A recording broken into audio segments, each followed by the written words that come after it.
70 दिन पहले ये यात्रा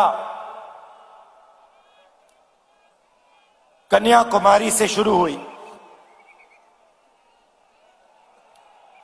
समुद्र के किनारे यात्रा की शुरुआत हुई। हर रोज 25 किलोमीटर ये यात्रा चलती है। तमिलनाडु, केरला, कर्नाटक, तेलंगाना, आंध्रा और अब महाराष्ट्र।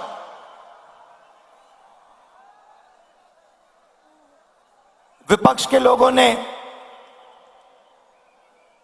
सवाल पूछा था, यात्रा की क्या जरूरत?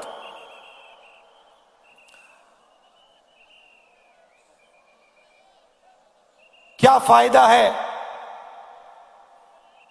इस यात्रा का?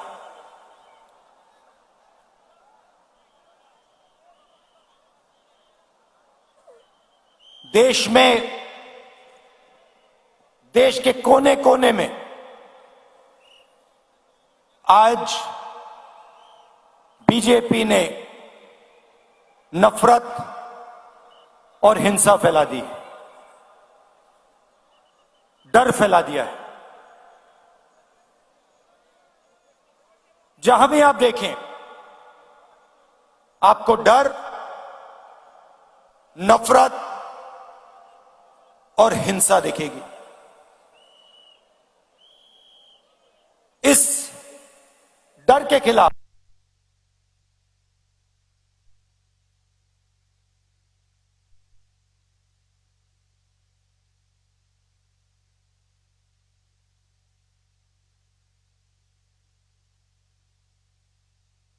कुछ समझाने का नहीं है, अपने मन की बात रखने का नहीं है। यात्रा का लक्ष्य आपकी आवाज को सुनने का, आपके दर्द को समझने का है।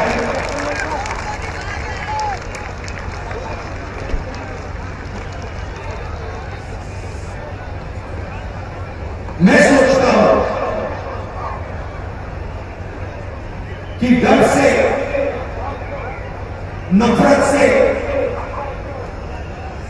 हिंसा से बंटवारा होता, प्यार से, जनता की आवाज को सुनने से जनता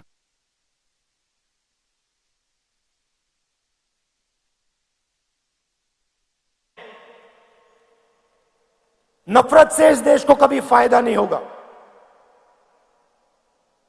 मैंने डर की बात बोली। डर कहां? डर किस बात का? विपक्ष के लोग पूछेंगे डर किसका? कौन डरा हुआ है? अगर वो इन सड़कों पे चलते,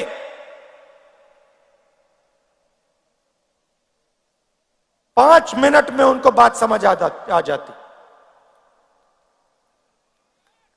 भाइयों और बहनों, इस प्रदेश में पिछले 6 महीनों में कितने किसानों ने आत्महत्या की है?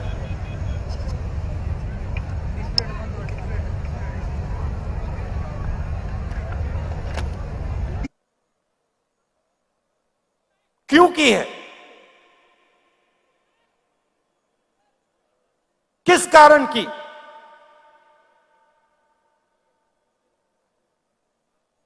किसी भी किसान से बात करो,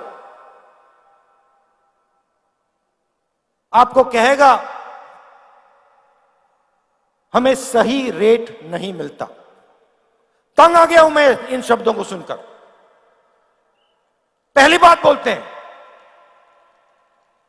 मैं पूछता हूं कैसे? वो कहते हैं सही रेट नहीं मिलता। दूसरा सवाल पूछता हूं, क्या हो रहा है? कहते हैं हमने बीमा का पैसा भरा,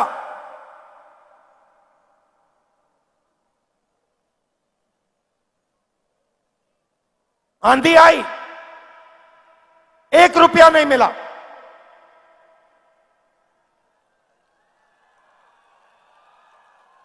और फिर सवाल पूछते हैं, राहुल जी एक बात बताइए, हमें समझ नहीं आती बात, किसान आत्महत्या करता है, क्यों करता है? 50,000 रुपए का कर्ज होता है, लाख रुपए का कर्ज होता है, और लाइन लग जाती है, हजारों किसान आत्महत्या करते हैं। 50,000 रुपए का कर्ज होता है, 1 लाख रुपए का कर्ज होता है। कितने किसानों ने मुझसे पूछा, राहुल जी हमें एक बात समझा दीजिए, हमने क्या गलती की? 1 लाख रुपए का हमारा कर्ज माफ नहीं होता, मगर हिंदुस्तान के अरबपतियों का लाखों करोड़ रुपए कर्ज माफ हो जाता है, क्यों? क्यों? वो पूछते हैं। ये डर नहीं है तो क्या है? और ये ऐसे ही नहीं फैला है, पहले भी विदर्भ में किसानों को मुश्किल हुई थी। उस समय दिल्ली में कांग्रेस पार्टी की सरकार थी। हमने विदर्भ के किसानों की आवाज सुनी और एकदम विदर्भ को पैकेज दिया।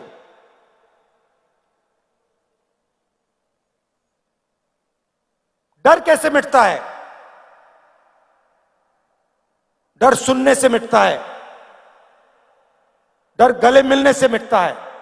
मैं आपको बता रहा हूं, आज बता रहा हूं स्टेज से, अगर महाराष्ट्र के चीफ मिनिस्टर, अगर हिंदुस्तान के प्रधानमंत्री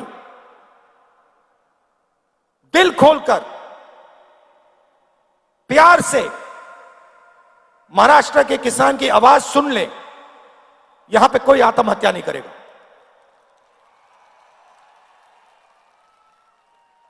क्योंकि अगर उन्होंने दिल खोलकर आवाज सुनी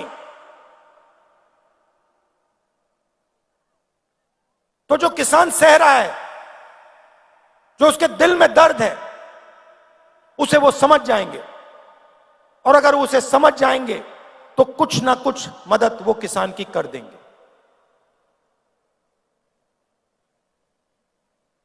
इन सड़कों पे सिर्फ किसान नहीं मिलते,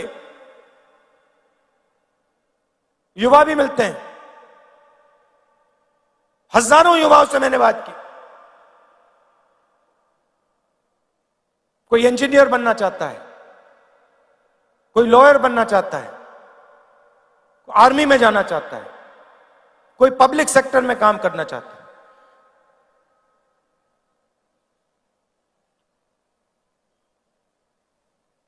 हर युवा के माता ने, पिता ने खून पसीने के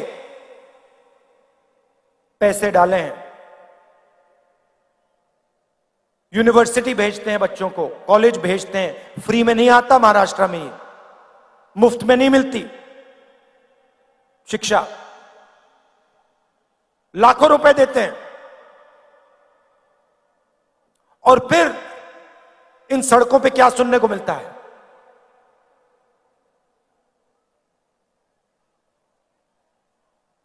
क्या पढ़े? इंजीनियरिंग, कौन सी? मैकेनिकल। क्या कर रहे हो? कौन सी कंपनी में काम कर रहे हो? मुंह नीचे करते हैं, कहते मजदूरी कर रहा हूं। तो किसानों के दिल में डर, युवाओं के बीच के दिल में डर, उनके माता पिता के दिल में डर, और फिर उस डर को बीजेपी नफरत में बदलती है, बांटने का काम करती है, भाई को भाई से लड़ाती है।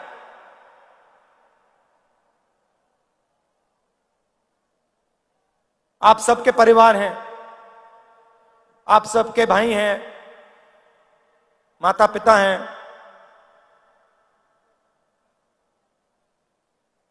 परिवार में नफरत होती है तो परिवार का फायदा होता है या नुकसान? कोई है यहां पे जिसके परिवार में नफरत से फायदा हुआ है? कोई भाई है यहां पे जिसको अपने भाई से लड़ने से फायदा हुआ? कोई है यहां पे बेटा जिसको अपने पिता से लड़ाई करने से फायदा हुआ? कोई है? नहीं हो सकता। तो अगर परिवार को फायदा नहीं होता तो देश को कैसे फायदा हो जाएगा? देश भी तो एक परिवार है, लाखों परिवारों से देश बनता है। तो हिंसा से, नफरत से देश को फायदा नहीं हो सकता। और आज ये आपकी धरती है, महापुरुषों की धरती है। छत्रपति शिवाजी महाराज जी, ज्योतिबा फूले जी, शाहू महाराज जी, डॉक्टर बाबा साहेब अंबेडकर जी, सावित्रीबाई फूले जी, होलकर जी, संत गाडगे महाराज जी, धनेश्वर महाराज जी, शिरडी साईं बाबा जी, लिस्ट है। इनमें से किसी ने यह कहा था कि नफरत और हिंसा फैलाओ? किसी ने कहा? किसी ने नहीं कहा। सबने प्यार की बात की, सबने लोगों को जोड़ने की बात की, और वही ये यात्रा कर रही है। हम जोड़ने का काम कर रहे हैं, वो तोड़ने का काम करते हैं, वो नफरत फैलाते हैं, हम जोड़ने का काम करते हैं। आज यात्रा में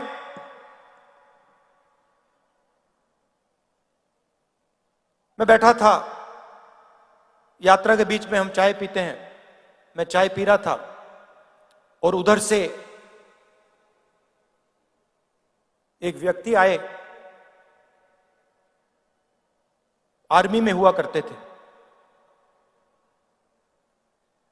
मैंने उनको देखा, पहले बात समझ नहीं आई, मैंने कहा ये क्या है? और फिर जब वो पास आए मैंने देखा उनकी टांगे नहीं थी, एक हाथ नहीं था।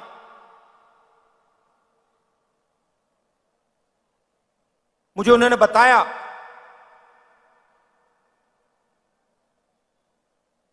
कि जब उनको चोट लगी, उनकी टांगे काट दी गई, तो 3 महीने के लिए अस्पताल में